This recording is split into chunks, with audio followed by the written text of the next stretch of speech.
이집트는 나일강의 선물이다. 왜? 이집트는 나일강의 선물이다. 왜 그런지 우리 제목으로 삼고 말씀 증거하도록 하겠습니다. 되게 깊이가 있는 사람들은 작은 사건에서 의미를 발견하곤 합니다. 뭐 예를 하나 든다 그러면 김수영 시인이라고 있죠. 그분이 여름뜰이라는 시가 있는데 뭐 내용은 소개 안 하겠어요. 근데 여름뜰, 여름에 비가 오거든요. 막 비가 오는데 빗소리를 들으면서 이렇게 시를 적어요. 그것이 자기에게 그렇게 들린다는 거예요. 조심해라, 자중해라.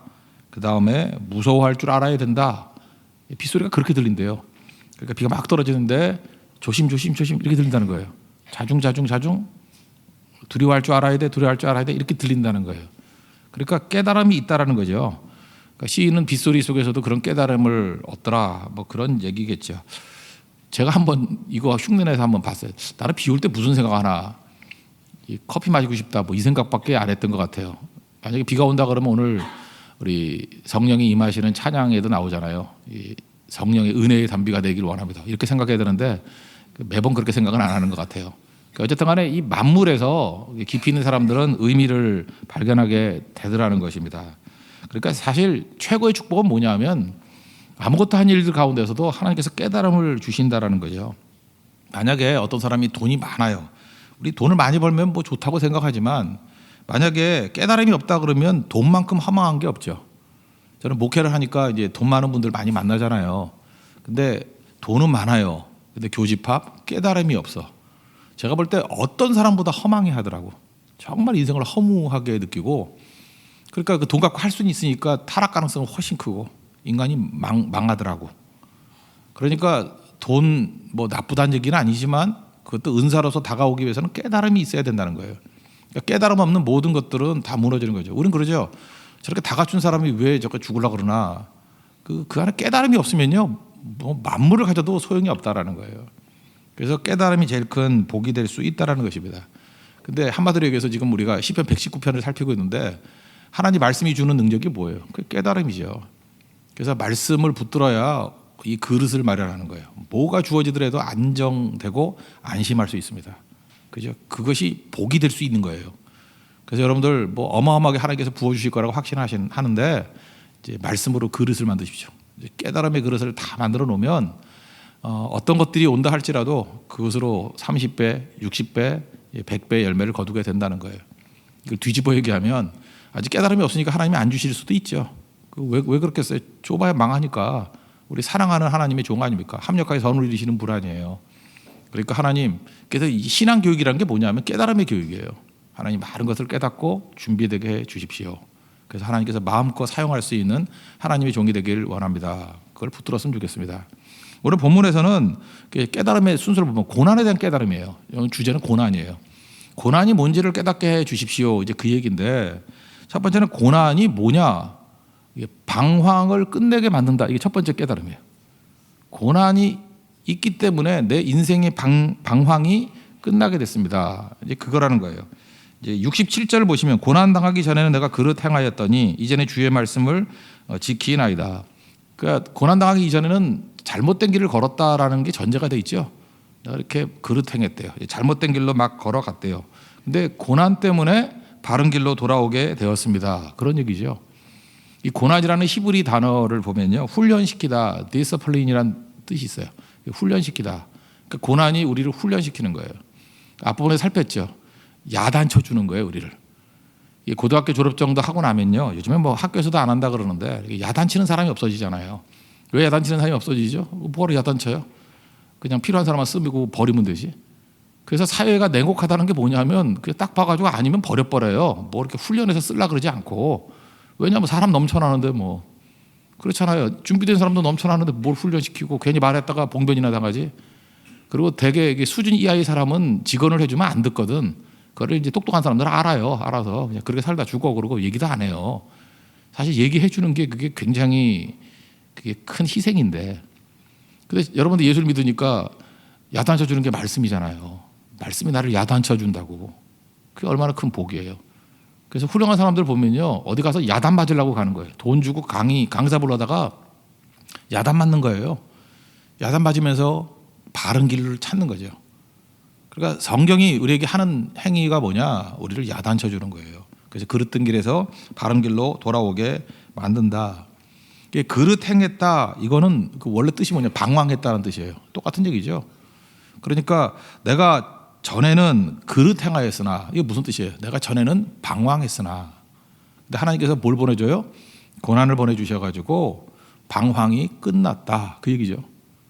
그래서 여러분들 이렇게 생각하면 돼요. 내 인생 가운데 있는 고난, 이걸 갖다 뭐 재앙이다 이렇게 생각하지 말고, 내가 지금 뭔가 길 못 찾고 방황하는 것이 있었는데 하나님께서 고난이라는 축복을 보내주셔서 방황이 끝났구나. 이제 방황이 끝난 거예요. 이제 내가 영적 가치를 추구하지 않고 엉뚱한 데로 가는 방황이 끝난 거예요. 방향 딱 잡아놓으면 그다음부터는 뭐 질주하는 인생이 되겠죠. 누가복음 15장에 나오는 탕자를 한번 보십시오. 탕자가 이제 아버지 재산 가지고 외국 가서 허랑방탕하게 살았습니다. 그건 뭐 망한 거 아시죠? 거기서 고난이 있는데 적당한 고난은 우리를 변화 못 시키는 것 같아요. 망했어요. 그러니까 직업을 찾다가 보니까 이스라엘 사람들이 제일 싫어하는 돼지 치는 거. 그것도 먹을 걸 제대로 안 줬는가 봐요. 돼지밥이죠. 쥐염 열매를 먹고 살았어요. 아마 만약에 한번 생각해 보세요. 거기서 더 이상의 고난이 없었다 그러면은 그냥 죽을 때까지 돼지 치다가 쥐염 열매 먹다가 죽었을 거예요. 근데 하나님이 그 아들을 사랑하신 거죠. 어떻게 돼지밥을 안 줘요, 인간인데. 근데 쥐염 열매도 주는 자가 없었대요. 그럴 리는 없죠. 이건 뭐 최악의 고난 아니에요? 어떻게 돼지밥을 안 줘요? 사람 밥 말고 돼지밥도 안 주더래요. 막 돼지밥 먹으려고 그러면 막 때리면서 돼지 먹어야지 왜 네가 먹어. 그 정도로 갔다는 건 인생 바닥까지 떨어졌다는 얘기거든요. 그래서 아버지가 생각났대요. 그리고 난 여기서 줄여 죽는데 아버지에게는 품꾼들도 넉넉히 먹지 않느냐. 그래 가자 집으로. 내가 품꾼의 하나로 인정받으면 돼. 그리고 돌아갔다라는 거 아니에요. 그럼 이걸 해석을 이제 한번 보세요. 깨달음의 해석을 갖고 놓고 본다 그러면 이 탕자에게 임한 고난 중에 고난, 바닥의 고난은 그의 방황을 끝내는 거였어요. 그 복이죠. 이 해석을 또 달리하는 사람이 있어요. 하나님, 내가 그러지 않아도 이렇게 돼지치는 데까지 떨어졌는데, 아니 그것도 만족을 못 하셔서 이제는 굶어 죽게 만드십니까? 이건 바보들이 외치는 거예요. 그런데 진짜 깨달음이 있는 사람은 뭐냐 하면, 아 이제는 방황이 끝났구나. 여기가 아니구나. 이 싸움이 아니구나. 아버지께 돌아가는 싸움이구나. 그걸 깨닫게 만들어 주신다는 거예요. 그래서 우리는 이렇게 항상 해석해야 됩니다. 고난은 그죠? 방황을 끝내는 것이다. 이제 더 이상 방황하지 않겠습니다. 그런 깨달음으로 오는 하나님의 종 되기를 바랍니다. 그 다음에 두 번째 깨달음은 뭐냐면 고난은요. 하나님 말씀이 제일 중요하다 그러잖아요. 근데 말씀을 듣잖아요. 우리는 듣는데 또 맨날 잊어버리죠. 그래서 마음판에 새긴다고 또 암송하죠. 근데 암송도 잘 안 되죠. 이제 나이가 들어서. 근데 암송을 안 해도 마음판에 새기는 방법이 뭐냐면 그게 고난이라는 거예요. 고난 중에 들은 말씀은요. 고난으로 새겨진 말씀은 결코 지워지지 않아요. 그래서 고난을 통해서 이거는 뭐 80세, 90세도 지워지지 않아요. 고난을 통해서 새겨진 말씀은 지워지지 않는다고. 하나님 말씀을 배우고 하나님 말씀을 가슴에 새기기 위해서 하나님께서 고난을 주신다. 이게 또 두 번째 깨우침이죠. 71절 보시면 고난당한 것이 내게 유익이라 이로 말미암아 내가 주의 율례들을 배우게 되었나이다. 그러니까 마음판에 새기면서 또 하나가 마음판에 새긴다는 건 뭐예요? 깊이 있게 깨닫게 된다는 거예요. 예일대 교수님이었던 어떤 분인데 아들이 다 귀하지 않습니까? 뭐 아들 딸들 안 귀한 사람이 어디 있어요? 부모가 자식 귀하지. 근데 장성한 아들이 그 등산 갔다가 죽었어요. 떨어져 죽었어요. 굉장히 아프겠죠 마음이. 그래서 그 교수님이 쓴 글이에요. 아들을 생각하며 통곡한다라는 글이 에세이인데 그 내용을 이제 요약하면 이런 거예요. 내가 깊이 흐느껴서 밥도 못 먹고 말도 못 하면서 몇 달을 보냈대요. 그러면서 자기 인생 가운데 이제 깨닫게 된 게 뭐냐 하면 이제까지 보지 못했던 빛을 봤대요.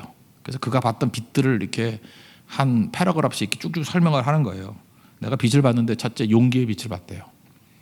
바닥같이 보이는데 거기서 묘한 그죠? 용기가 생기더라는 거예요.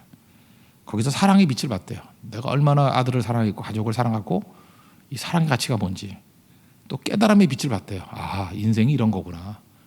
교수님쯤 되면은 뭐 많이 읽었을 거 아니에요. 그런데도 거기서 깨달음을 얻게 됐다는 거예요. 그 다음에 욕심이 사라졌대요. 무욕의 빛을 봤다. 마지막에 이제 하나님 얘기를 해요. 하나님을 바라보는 믿음의 빛을 봤다. 그게 깨우침이 있다라는 거예요. 그래서 그 빛 속에서 참된 의미를 발견하고 그다음 마지막 결론이 이거예요. 그 고난 거기서 내 성품이 만들어져 가고 있더라. 이분은 이렇게 표현을 잘한 거지만 우리도 표현을 못해서 그렇지 다 똑같습니다. 우리 성품을 만들어가는 과정이 있다라는 거예요. 그런 의미에서 고난은 불청객이 아니고 하나님의 예비된 사자다. 이렇게 생각하면 맞다고 생각을 합니다. 하나님 말씀이 중요하잖아요. 그래서 72절 보니까 뭐 내게는 천천 금은보다 좋습니다. 좋다 그러잖아요. 좋으면 이게 새겨져야 되는데 어떻게 새겨지죠? 고난 속에 새겨져요. 욥도 그랬잖아요. 욥 고난 뭐 잘 아시는데 마지막 장 42장 5절에 보니까 뭐라 그래요? 내가 전에는 주에 대해서 이렇게 귀로만 들었대요. 근데 이제 눈으로 본대요. 무슨 얘기예요? 가슴에 새겨졌다는 얘기 아니에요? 깨우침이 있었다는 얘기 아니에요? 욥도 그런데 뭐 우리야 뭐 말할 것도 없죠. 그래서 하나님 앞에서 이렇게 마음에 새겨지는 말씀이 마음에 새겨지는 말씀이 이 가슴에 하나 새겨지면요 역사를 바꿔요. 마틴 루터 보세요. 오직 의인은 믿음으로 말미암아 살리라. 그 한 말씀이 새겨지니까 그냥 세상을 뒤집어 버리잖아요. 말씀 한 구절이 새겨지면 그냥 끝나는 거예요. 수로보니까 여인 한번 보십시오. 예수님이 좀 이렇게 박대하잖아요 일부러. 그런데 딱 하나 말씀 새겨지잖아요. 뭐 개들도 부스러기 그 은혜가 있다고. 그러니까 부스러기라는 게 뭐예요? 그 작은 말씀 한 구절 아니겠어요? 그거 하나 붙들고 나갔더니 예수님이 뭐라 그래요? 그 믿음 얘기하잖아요. 믿음이 크도다. 그렇게 뒤집히잖아요. 우리가 이 가슴에 새겨진 하나님의 말씀이 있는 사람은 무서운 사람입니다. 그죠? 이게 그냥 새겨지는 게 아니에요. 이게 고난을 통해서 깊이 새겨지게 된다는 것입니다. 그래서 여기 이게 176편 6절까지 되어 있는데 122절 한 절 빼놓고는 전부 다 말씀에 해당되는 동의어로 써 있다 그랬죠. 여기서는 율례예요. 율례라는 히브리 단어를 찾아보니까 그 후킴이라는 단어예요. 후킴. 근데 이게 새겨놓는다는 단어더라고. 율례. 이게 새겨놓는다. 그러니까 하나님 말씀이 새겨놓는 거예요. 후킴. 이게 새겨놓는다. 그러니까 돌에 새긴 말씀은 쉽게 져서 없어지지 않죠. 옛날에 그 파피루스 같은 데 새기면 이렇게 물 지나가면 다 지워지거든요. 근데 이렇게 후킴, 이건 율례는 이게 아마 거기서 나온 것 같아요. 모세 율법에서 돌에 새겼잖아요. 그러니까 이게 물에 씻겨지지 않는다 그런 뜻이 있다고요. 그러니까 물에 씻겨지지 않는 어떤 것들은 씻겨지지 않는 율례가 내 가슴에 새겨지는 거예요. 돌판에. 그래서 이것 때문에 후킴이라는 단어 때문에 뭐 마음판에 새긴다 그럴 때 마음판을 뭘로 보는 거예요? 돌로 보는 거예요. 그게 새긴다는 거예요. 하나님이 깊이 새겨놓은 말씀, 그거는 능력이 있어진다는 것입니다. 그리고 하나님 말씀에 대한 그 식욕이 생겨요. 70절 보니까 그들의 마음은 살쪄서 기름덩이 같으나 우리 뭐 많이 먹으면 식욕이 없잖아요. 근데 나는 주의 법을 즐거워하나이다. 사실 그 말씀에 대한 식욕이 생길 때는 언제냐면 고난의 때예요. 지금도 여러 성경 일독이 안 되는 사람들 있죠. 어떤 분은 그러더라고요. 뭐 창세기 1장보다 자고 2장보다 자고. 근데 이게 이번에 그 고난 주간에 일독하신 분들 보면 다 고난이 있는 분들이에요. 여러분 일독하길 원합니다. 기도하면 제가 기도해 드릴게요. 고난이 심하면요 그냥 쫙 들어와요. 그죠? 그게 복이라니까요. 고난이 없어가지고 맨날 한 장 보고 졸은 인생 그거 가치 없는 인생인데 고난 중에 영적인 식욕이 생겨가지고 일주일 안에 그게 일독이 되는 사람들은요 그게 그 인생을 바꾼다고요. 그게 깨달음의 틀을 만드는 거라고요. 거기서 인물이 나오는 거예요. 그러니까 어떤 때는 스스로 고난을 자초할 필요성도 있는 거죠. 하나님 내가 말씀 제대로 받기를 원합니다. 아니, 목사는 그게 되게 필요해요. 이게 말씀이 이게 식욕이 없을 때가 있어요. 그럼 말씀도 죽지요. 그럴 때는 이제 스스로 고난 현장에 들어가는 거예요. 들어가서 몸부림쳐야죠. 뭐 편하게만 해간다고 좋은 게 아니잖아요. 그게 우리 인생에 그런 게 있다는 거예요. 하나님의 말씀은 고난은 그저 말씀을 새기게 만드는 유익이 있다. 이게 깨달음이에요. 여러분 인생 가운데 이렇게 말씀이 많이 새겨져서 하나님 앞에 강력하게 쓰임 받는 우리 믿음의 종 되기를 바랍니다. 그래서 세 번째에 나오는 거 뭐냐면 이제 고난이 깊어지면 누굴 만나요? 하나님을 만난다고. 하나님을 만나는데 어떤 하나님을 만나느냐 하면은 선하시고 인자하심이 영원하신 하나님을 만나요. 인자는 사랑이니까 그건 뭐 많이 다뤘으니까 선하신 하나님을 만나요. 그럼 제가 누누이 말씀드립니다. 선하다는 게 뭐예요? 선하다, 나를 좋게 하신다. 그죠? 이게 그걸 신뢰하는 거예요. 나를 좋게 하시는 하나님이에요. 그죠? 하나님은 좋으신 하나님이라고. 그게 선함이에요. 좋게 만드시는 하나님. 그러니까 중간에 과정에 고난같이 보이고 재앙같이 보이는 것이 그게 유익해서 주시는 거죠. 그 하나님을 만나는 거예요. 그래서 제임스 패커가 이런 관점에서 쓴 책이 있는데 그게 노인 가시예요. 우리 보통 know about God, 하나님에 대해서 안다 이게 아니고 knowing God, 하나님을 만나서 하는 거예요.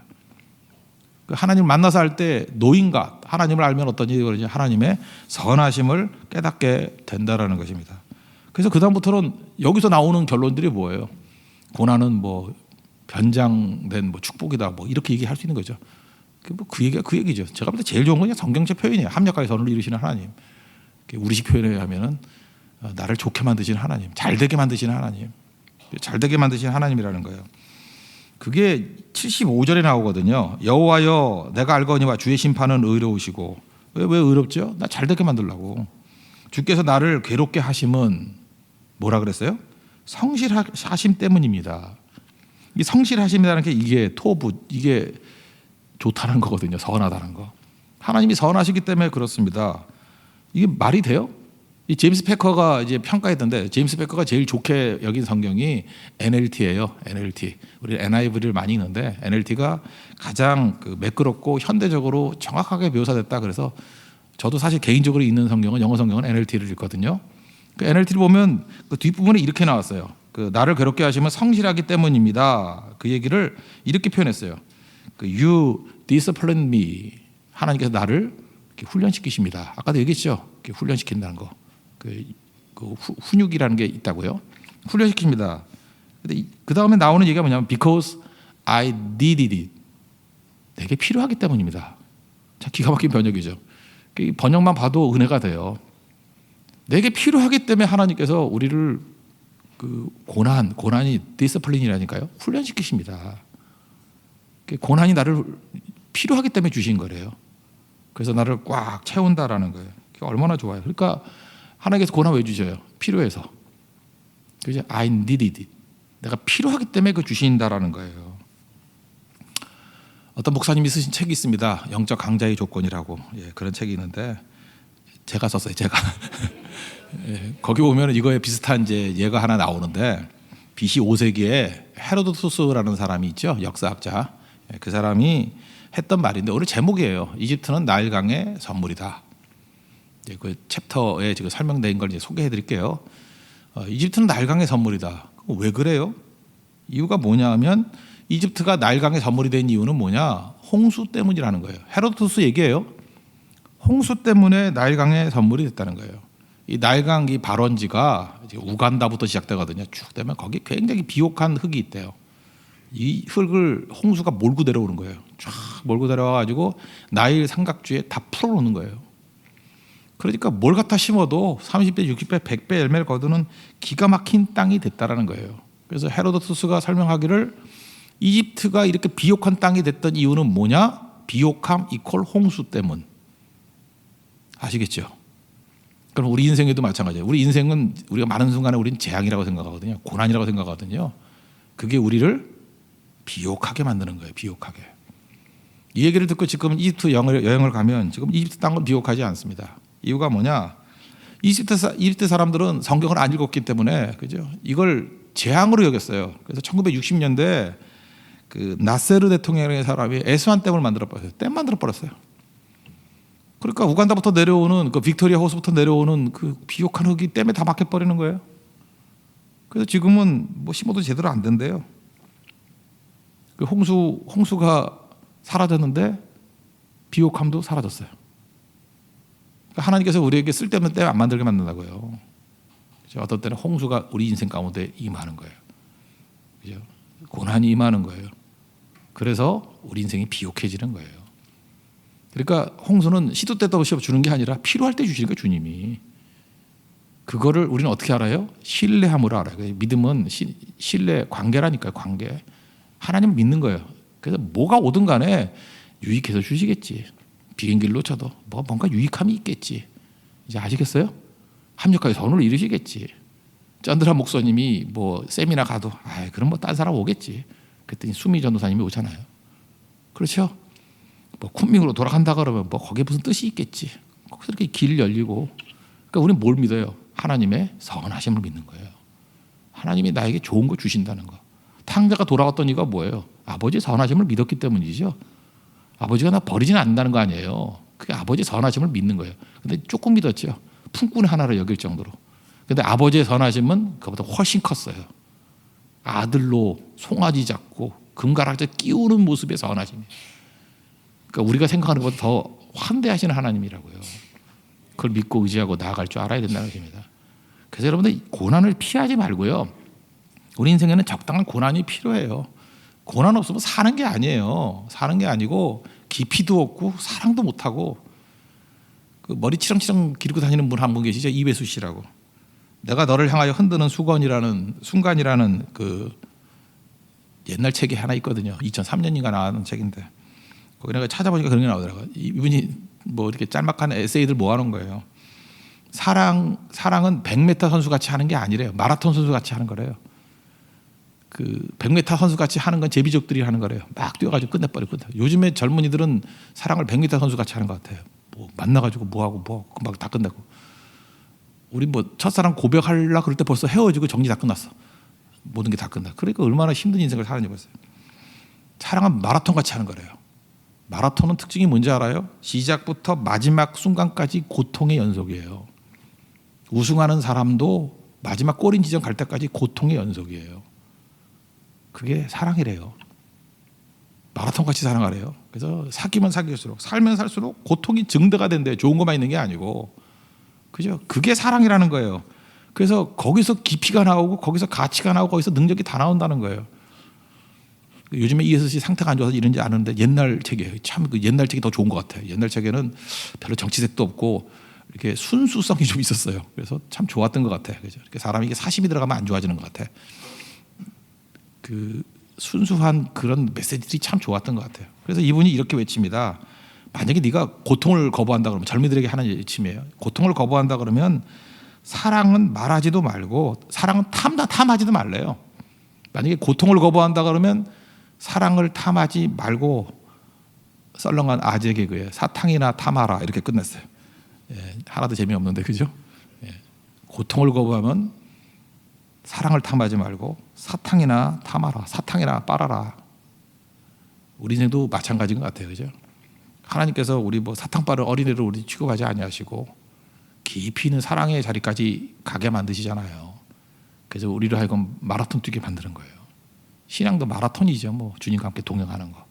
근데 힘들지 않아요. 주님께 내 짐을 지고 같이 뛰시는 마라톤이기 때문에. 그래서 우리의 동반자가 누구예요? 같이 뛰는 게 말씀이 같이 뛰잖아요. 그래서 말씀과 같이 뛰는 거예요. 말씀이 계속 공급받고. 여러분 얼마나 좋아요. 오늘도 말씀 공급받고 하루를 사는 거죠. 내일도 말씀 공급받고 하루를 살고. 그래서 우리는 지치지 않고 주님과 함께 고울인 지점에 들어갈 수 있다는 것입니다. 그런 은혜를 체험할 수 있는 우리 하나님의 거룩한 백성 되기를 바랍니다. 예, 모두 자리에서 일어나겠습니다. 말씀이 좋죠? 199장 찬송하겠습니다. 199장.